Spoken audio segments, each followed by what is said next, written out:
At a mobile home park off of Angola Road between Reynolds and Holland-Sylvania Road in South Toledo, the water is going nowhere. We've had kids in kayaks, swimming. Yeah, swimming. Just swimming, because down there it's really deep. Yeah. The big inflatables. In some places, the water is at least 2 feet deep. Patricia Lee says this is the second time she and her neighbors have dealt with significant flooding in less than a year.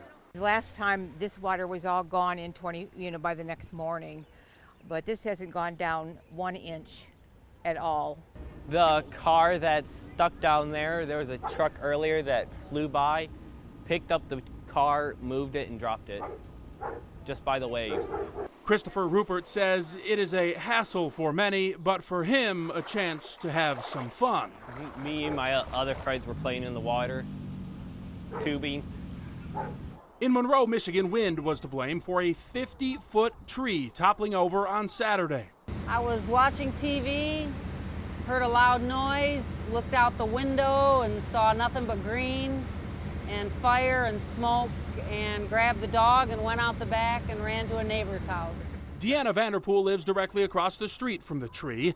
It was her yard and her home affected the most. Surprisingly, however, there was very little damage except to power lines, which remained live for much of the night. Burnt grass and melted concrete to prove it. I thought my house was on fire. Jim Nelson, NBC 24 News.